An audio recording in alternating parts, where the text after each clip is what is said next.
Shalom, selamat malam teman-teman, rekan-rekan sekalian. Pada malam hari ini kembali saya menyapa setiap kita yang ada di rumah saja. Salam ngopi bareng di rumah saja. Pada malam hari ini seperti biasa kita akan coba belajar kebenaran firman Tuhan. Biarlah hari lepas hari kita juga semakin hari bisa menikmati kebenaran firman Tuhan. Sama seperti kita bisa menikmati kopi di rumah saja ya. Saya nyeruput kopi latte saya dulu sebelum kita mulai.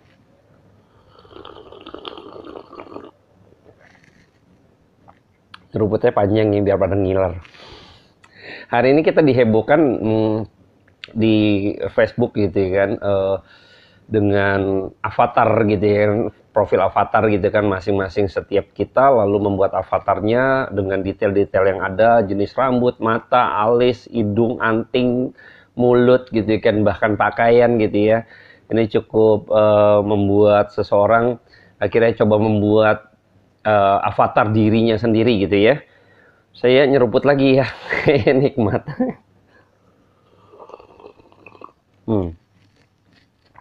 Teman-teman juga mungkin tahu gitu ya. Jadi avatar itu jadi menarik seseorang, akhirnya membuat kita pun mau berbagian gitu. Banyak sekali akhirnya di home kita, kalau di akun itu banyak sekali yang memakai avatar dan membuat avatarnya sendiri ya. Tapi pada malam hari ini biar kita juga memikirkan detail-detail, kita mau menjadi mirip seperti Kristus gitu ya. Jadi avatar itu mirip diri kita gitu kan. Kita benar-benar memikirkan rambut maunya kita seperti apa. Oh ini loh saya seperti apa.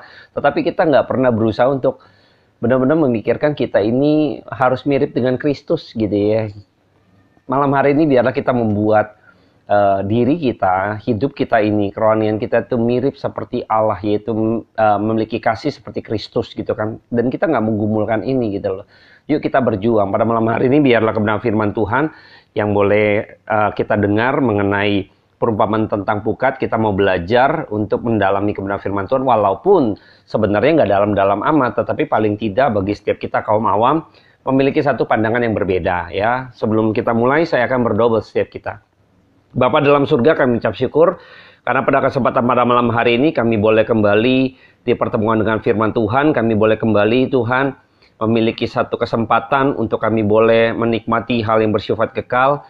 Ajar kami untuk memikirkan dan bergumul untuk hal-hal yang bersifat rohani ini untuk diri kami Tuhan, agar serupa dengan Kristus hari lepas hari. Aku berdoa menyerahkan waktu ke depan ke dalam tangan Tuhan untuk diberikan perlindungan daripada Allah untuk segala teknis yang ada. Mohon juga berkati untuk teman-teman yang ada di rumah saja, biarlah kami boleh tetap dihangatkan oleh firman Tuhan. Terpujilah nama Tuhan. Dengar doa kami. Amin. Dan pada malam hari ini saya akan bacakan dulu di dalam Injil Matius 13 ayat yang ke-47 sampai ke-52. Saya akan bacakan buat setiap kita. Perumpamaan tentang pukat. Demikian pula hal kerajaan surga itu seumpama pukat yang dilabuhkan di laut, lalu mengumpulkan berbagai-bagai jenis ikan. Setelah penuh, pukat itu pun diseret orang ke pantai. Lalu duduklah mereka dan mengumpulkan ikan yang baik ke dalam pasu, dan ikan yang tidak baik mereka buang. Demikianlah juga pada akhir zaman, malaikat-malaikat akan datang memisahkan orang jahat dari orang benar, lalu mencampakkan orang jahat ke dalam dapur api. Di sanalah akan terdapat ratapan dan kertakan gigi. Mengertikah kamu semuanya itu? Mereka menjawab, ya kami mengerti. Maka berkatalah Yesus kepada mereka, karena itu setiap ahli Taurat yang menerima pelajaran dari hal kerajaan surga itu seumpama tuan rumah yang mengeluarkan harta yang baru dan yang lama dari perbendaharaannya. Nah, saya akan baca kita akan bahas di paragraf 1 dulu, ada 2 paragraf di sini. Paragraf 1 ayat 47 sampai 50. Kita akan bahas dulu yang ini. Nah, ketika kita tahu bahwa pukat ya, jadi seumpama kerajaan surga seumpama pukat. Pukat itu kalau teman-teman tahu, kalau misalnya nelayan ingin menangkap ikan lalu menebar pukat gitu, jadi pukat itu semacam jala gitu ya, jala yang besar, yang akhirnya jala itu akan membentuk satu dinding, katakanlah ya, tembok gitu kan, supaya untuk menangkap ikan. Jadi ikan nggak akan kemana-mana gitu ya, jadi ikan akan tertangkap semua dengan banyak gitu ya. Jadi pukat itu untuk menangkap ikan ya. Jadi ada ikan yang nggak baik dan juga ada ikan bangkai ikan mungkin gitu, apapun gitu kan akan terseret nantinya gitu ya. Jadi pukat itu sebagai bagian daripada Injil sebenarnya. Jadi waktu itu pukat diibaratkan sebagai sebuah Injil, suatu Injil yang disebarkan gitu, sama seperti pukat ditebarkan gitu kan ke dalam di atas laut gitu kan yang berisi dengan banyak-banyak ikan, sama seperti Injil, seperti pukat itu yang disebarkan gitu kan kepada dunia gitu ya.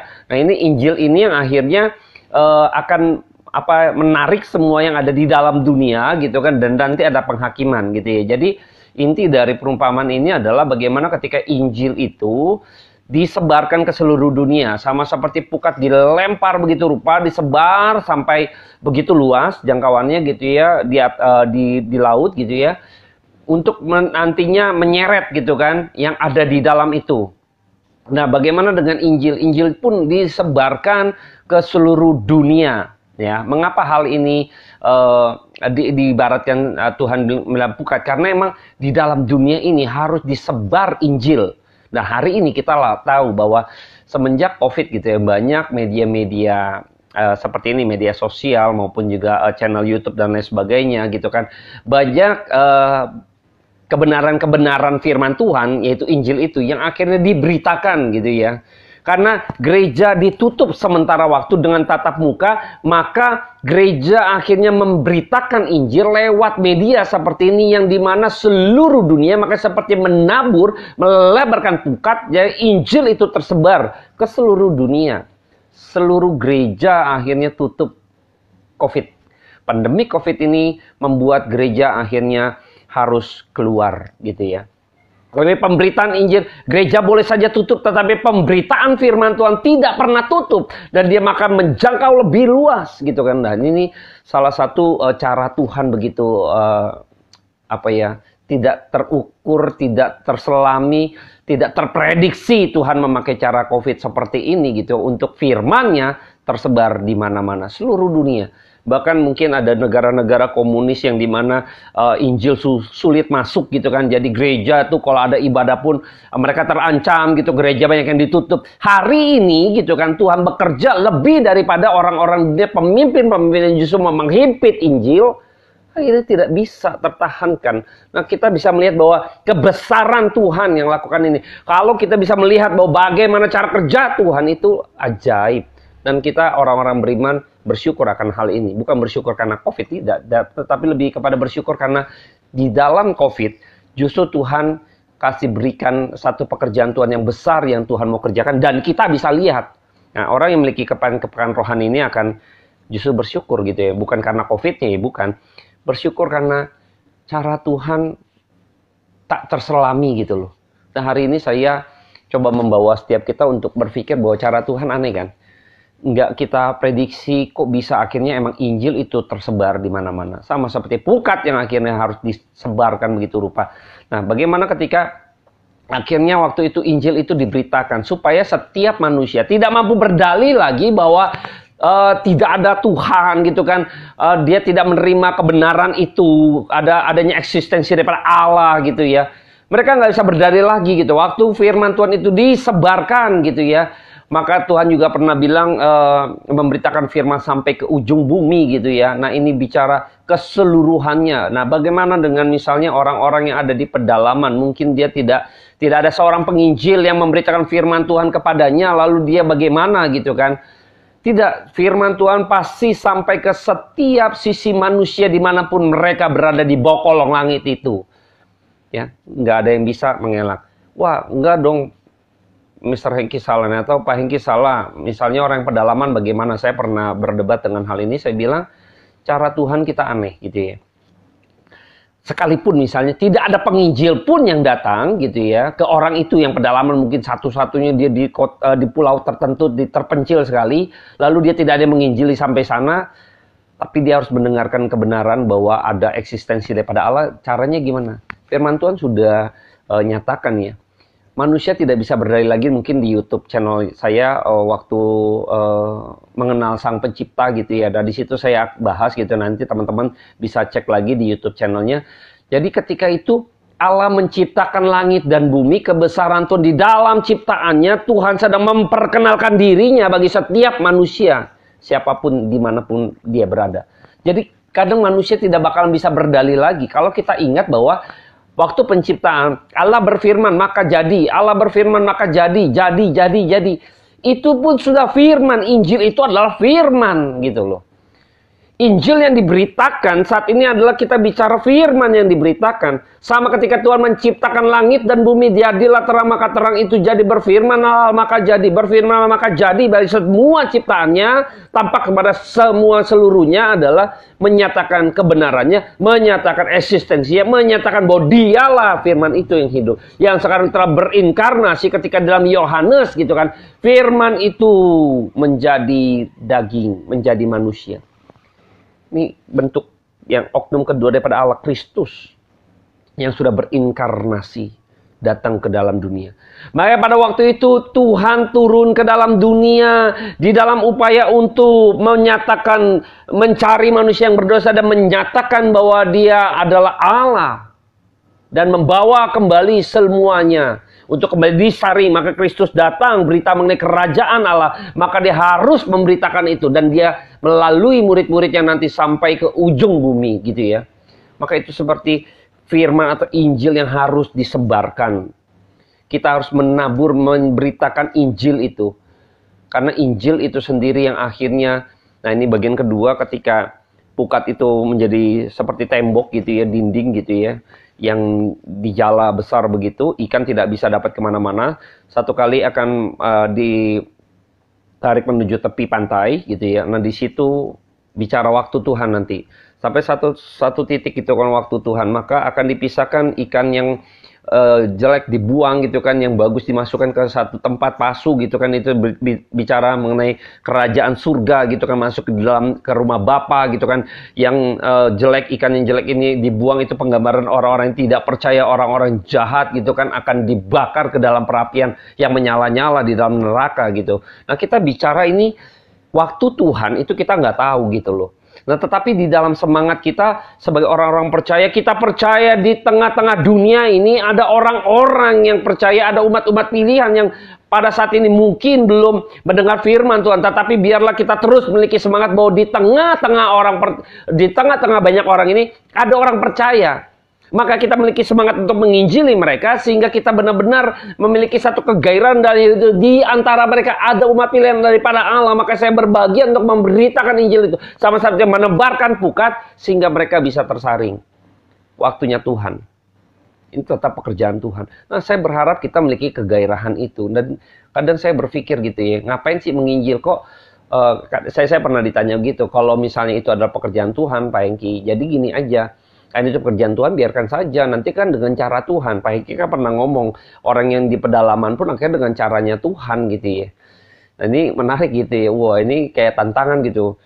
Wah ini perkataan saya dibalik gitu ya. Dipakai gitu kan untuk akhirnya saya harus menyerah dengan statement itu. Lalu saya bilang, justru kita hidup nih dapat amanat agung. Kita diberi kesempatan untuk memberitakan Injil. Kita diberi kesempatan dipakai oleh Tuhan. Dan kita tahu di sana ada satu, di tengah-tengah dunia ini orang-orang banyak gitu kan. Kita harus bersemangat karena ada di antara mereka tuh ada domba gitu loh. Makanya kita datang untuk mencari domba, sama seperti Kristus yang mencari kita, umat yang orang yang terhilang. Makanya kenapa Kristus harus turun gitu loh. Dan mendapati kita domba yang tersesat itu, dan akhirnya kita sekarang digembalakan oleh firman, dan firman itu akhirnya memberikan kita satu kesempatan, memberikan kita karunia untuk kita bisa memberitakan Injil, dan kita menerima amanat agung itu, lalu kita menyampaikan itu, dan kita masuk di dalam, terlibat dalam pekerjaan Tuhan, bukan ke satu kebanggaan. Anda dan saya terlibat dalam pekerjaan Tuhan. Bukankah ini satu kebanggaan bagi diri kita di dalam kesementaraan kita? Tuhan izinkan kita, Tuhan mau pakai kita aja udah bersyukur. Dan kita masuk dalam pekerjaan Tuhan. Bukankah ini satu kebanggaan buat setiap Anda dan saya? Jangan lagi akhirnya menolak karena capek, lelah gitu kan. Melakukan hal ini kan dengan cara Tuhan. Nah ini kita orang-orang yang akhirnya tidak lagi memiliki makna yang sesungguhnya hidup di dalam pelayanan sebagai hamba Tuhan gitu ya. Jadi kalau hamba Tuhan ini bukan sekedar pendeta. Anda dan saya ketika kita menerima Kristus menjadi hamba Tuhan. Jadi apa yang Tuhan mau, apa yang Tuhan suruh untuk kita kerjakan Itu namanya hamba gitu ya. Jadi bukan gelar doktoral, profesor dan sebagainya, bukan seperti itu. Jangan sempit gitu ya. Kita luaskan wawasan kita. Jadi pada waktu itu, ketika itu waktu Tuhan kita nggak tahu, tapi kita percaya bahwa setiap firman yang kita tabur gitu kan, nggak akan pernah sia-sia. Nah, Alkitab pernah mencatat di dalam Yesaya 55 ayat 10, saya akan coba bacakan gitu ya. Ini Yesaya 55 ayat 10 sampai 11 gitu ya. Sebab seperti hujan dan salju turun dari langit, dan tidak kembali ke situ, melainkan mengairi bumi, membuatnya subur dan menumbuhkan tumbuh-tumbuhan, memberikan benih kepada penabur dan roti kepada orang yang mau makan, demikianlah firmanku yang keluar dari mulutku. Ia tidak akan kembali kepadaku dengan sia-sia, tetapi akan melaksanakan apa yang kukehendaki, dan akan berhasil dalam apa yang kusuruh kepadanya. Jadi setiap kebenaran firman Tuhan yang kita sampaikan, setiap kebenaran firman Tuhan yang disiarkan gitu ya, itu nggak akan sia-sia. Nah, ini ketika kita melihat bahwa firman Tuhan itu seakan-akan sia-sia ya, capek ngomong sama orang, misalnya orang bebal gitu yang lain sebagainya. Enggak. Nanti pada waktu Tuhan gitu ya, waktu kita sama seperti pukat tadi, pas tiba waktunya akan ditarik ke tepi pukat itu. Nah, Injil itu sia-sia gak? Injil itu adalah kebenaran ya. Jadi kebenaran itu yang akan akhirnya menghakimi setiap kita, siapapun, baik jahat maupun orang baik maupun orang jahat gitu loh. Kebenaran akan menjadi saksi gitu loh. Wah, ini orang benar. Wah, ini orang nggak benar gitu ya. Siapa yang menghakimi nanti? Siapa yang menjadi saksi kebenaran itu sendiri? Yaitu Injil, yaitu firman itu sendiri yang sudah kita tabur. Jadi orang nggak bisa berdalil lagi, saya nggak pernah mendengar firman Tuhan. Saya nggak pernah memberitakan Injil Tuhan. Lalu Anda bilang saya nggak percaya Tuhan gitu, nggak percaya Yesus dan hidup saya akhirnya ke neraka misalnya. Nasibnya harus demikian. Saya nggak pernah mendapat kesempatan untuk memberitakan, mendapat pendengar Injil. Tidak. Kebenaran itu akan menghakimi kita. Misalnya gitu ya. Pada waktu itu engkau dikasih kesempatan, ada penginjil datang, engkau abaikan. Temanmu menginjil kepadamu untuk percaya Kristus, kamu abaikan dan sebagainya. Orang nggak bisa berdalil lagi. Atau orang yang tidak diinjilkan benar tadi ya. Ada hati nurani yang Tuhan taruh menjadi satu tanda petik gitu ya. Seperti chips, seperti apa ya. Satu hati nurani yang akhirnya yang tertanam di dalam diri kita dan kita nggak bisa berdalil nanti. Walaupun nggak ada pendeta yang nginjilin saya misalnya gitu ya. Tapi dari ciptaannya, dari segala sesuatu nanti lihat di YouTube channel saya yang mengenal sang pencipta gitu ya. Jadi ini nggak bisa berdalil lagi gitu loh. Karena dari seluruhnya dalam penciptaan pun Tuhan menyatakan dia adalah Allah gitu loh. Jadi nggak ada berdalil lagi. Jadi kuasa Roh Kudus bisa mengatakan lewat hati nuraninya. Dan hati nurani nggak bisa lagi mereka berdalil. Manusia nggak bisa kabur lagi, nggak bisa punya alasan lagi. Wah, nggak ada yang nginjilin saya Tuhan. Nggak ada yang datang ke rumah saya. Nggak ada yang menceritakan mengenai Kristus dalam diri saya. Tidak. Hari ini, begitu ada media sosial, begitu COVID, semua media tersebar di mana-mana. Kamu waktu ngeliat YouTube misalnya gitu ya, waktu ngeliat di akun media sosial kamu, ada yang siaran Injil, misalnya kamu lewatin, kamu skip, kamu segala, itu nggak bisa berdalil lagi. Mungkin hari ini juga gitu ya. Banyak orang yang akhirnya Injil itu nggak akan kembali sia-sia. Yang separah maksudnya nggak meleset gitu, tapi minimal akhirnya orang yang nggak benar juga misalnya itu akan dihakimi. Injil itu atau kebenaran itu yang akan menjadi saksi. Nah, ini nggak bakalan sia-sia. Jadi firman Tuhan akan terus waktu disampaikan, waktu turun itu nggak akan kembali lagi ke atas gitu ya. Udah turun air hujan tuh, wah balik lagi gitu kan. Salju turun balik lagi, nggak jadi gitu kan. Sia-sia nih nurunin salju, nurunin hujan di sini gitu kan, naik lagi ke atas gitu kan. Nggak ada begitu gitu ya. Jadi saya berharap kita benar-benar memikirkan bahwa Injil itu begitu dahsyat bekerja, dan Injil itu juga, kebenaran itu yang juga akan menghakimi setiap kita. Maka kita yang menjadi pengikut-pengikut Kristus pun akan dihakimi oleh kebenaran itu sendiri. Jadi kalau misalnya kita tidak benar, makanya nggak heran pada waktu banyak orang gitu kan, terus akhirnya waktu mengatakan Tuhan, enyahlah engkau sekalian pembuat kejahatan, banyak kan yang bilang, Tuhan, Tuhan, aku bernubuat demi namamu, semua demi nama Tuhan. Tapi Tuhan bisa tahu, karena kebenaran itu akan menjadi saksi, dan kebenaran apalagi pada waktunya Tuhan gitu kan, sang firman itu sendiri yang seperti Injil yang ditaburkan gitu kan. Sang Firman itu sendiri datang kedua kalinya nih untuk menghakimi. Dia adalah hakim yang adil. Dia adalah hakim yang nggak bisa disogok. Dia hakim yang tidak bisa dibodohi, yang tidak bisa kita coba tawar gitu kan. Tidak. Dia akan menghakimi. Sang Firman menghakimi, dan Firman itu, Injil itu, kebenaran itu yang sudah ditabur gitu kan, yang disebarkan gitu kan, akan datang gitu kan menjadi saksi. Dan Sang Firman itu menjadi hakimnya. Kebayang nggak? Bisa kabur? Nggak bisa. Jadi saya berharap kita benar-benar sekarang memikirkan bahwa penting untuk kita mencoba untuk hidup kita lebih detail lagi gitu ya, untuk benar-benar apakah saya sudah mirip dengan Kristus, apakah saya sudah benar-benar serupa dengan Kristus gitu kan, karena nanti kebenaran itu sendiri akan menghakimi kita.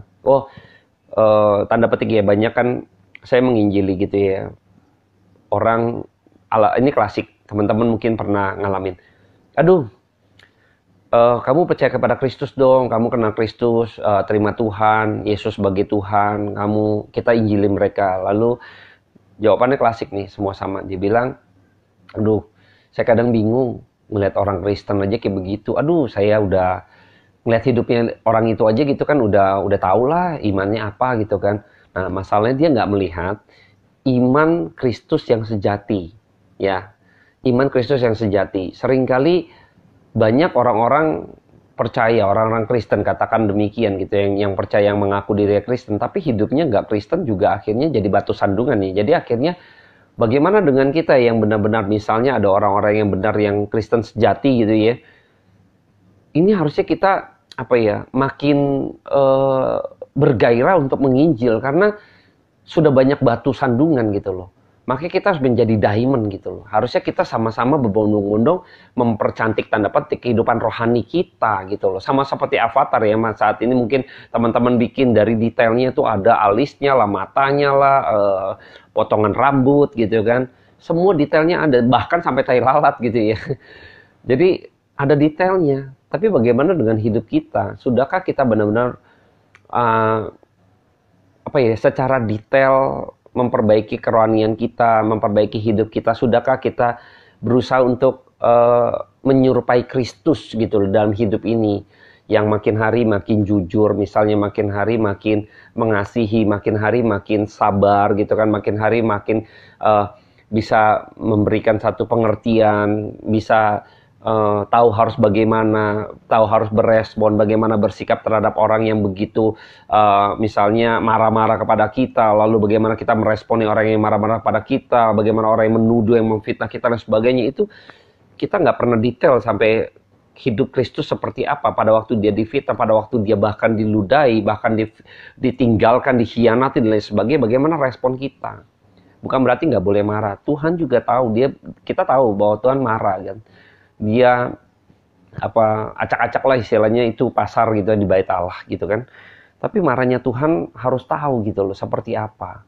Kita nggak pernah benar-benar mau detail begitu rupa memikirkan kehidupan kerohanian kita.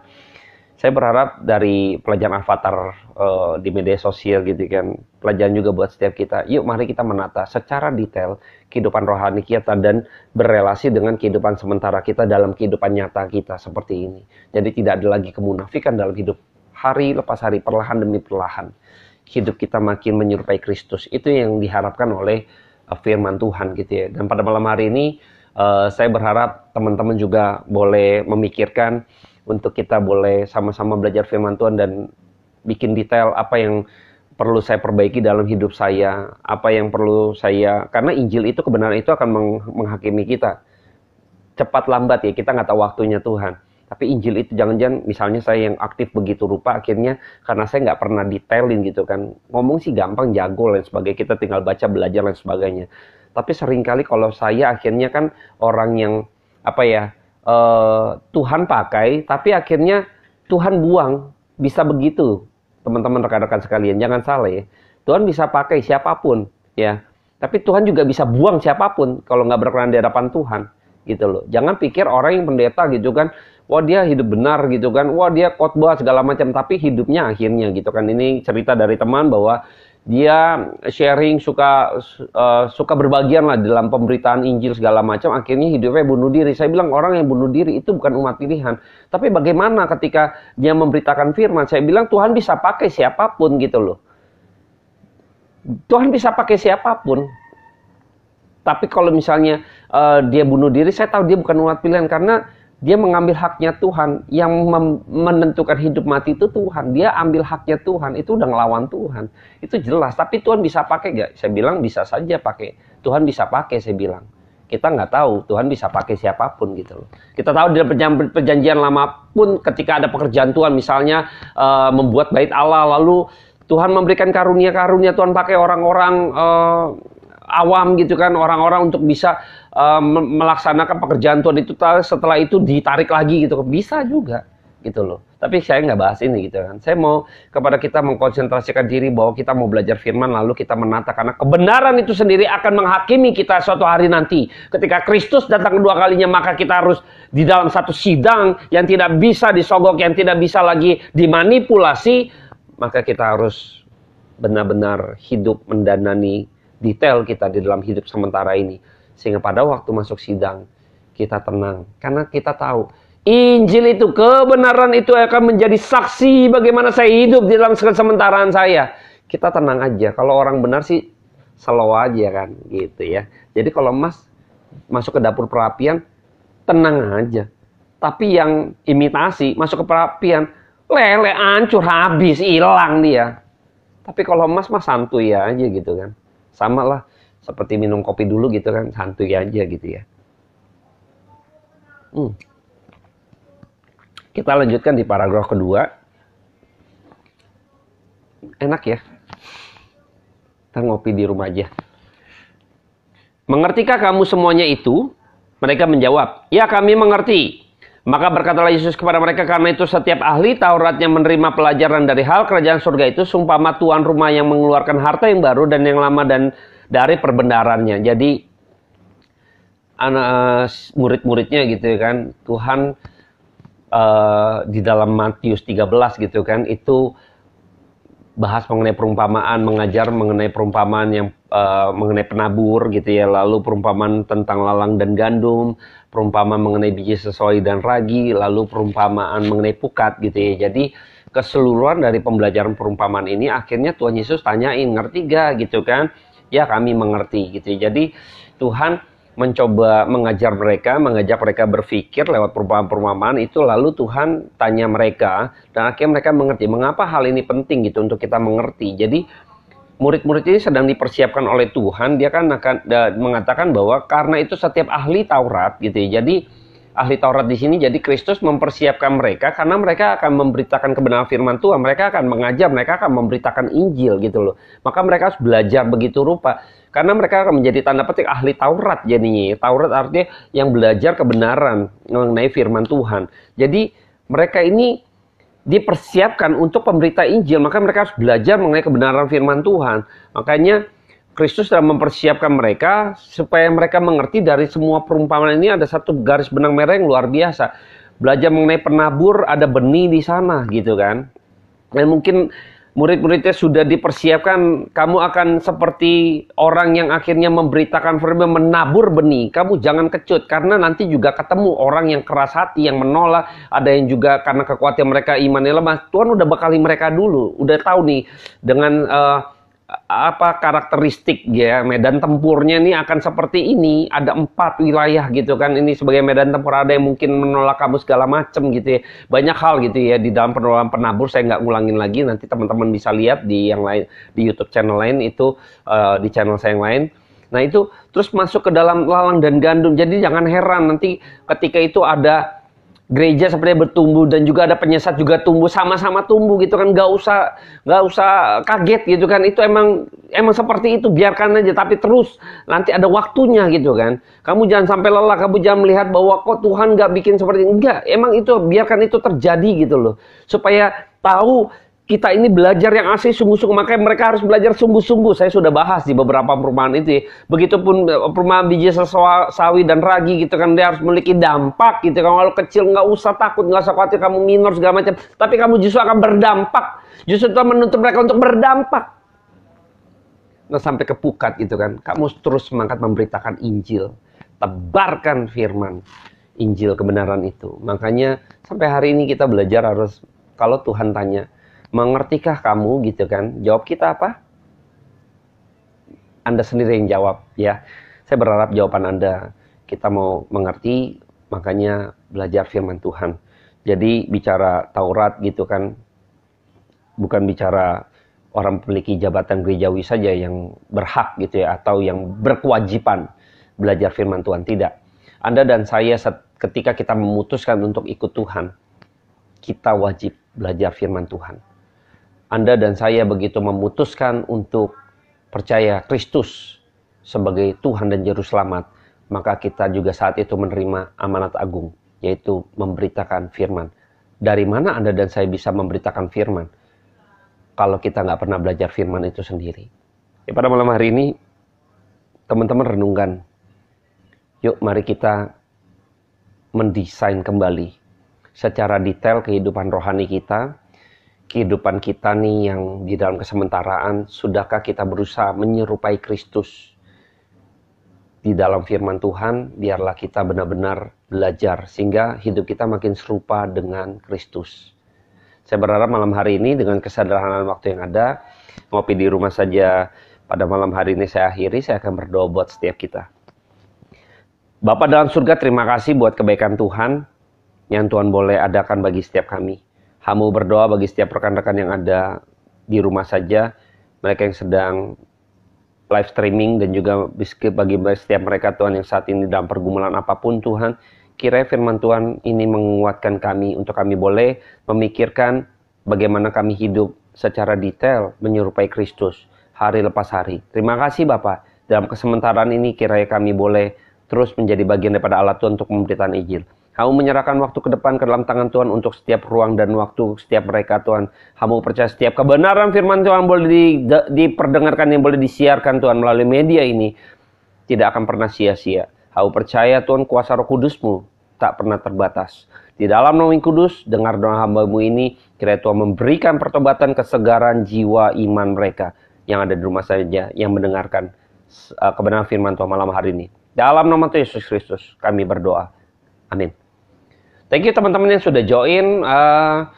Jangan lupa ya, mendesain kembali kehidupan kerohanian kita di dalam kehidupan kesementaraan kita di dalam dunia ini.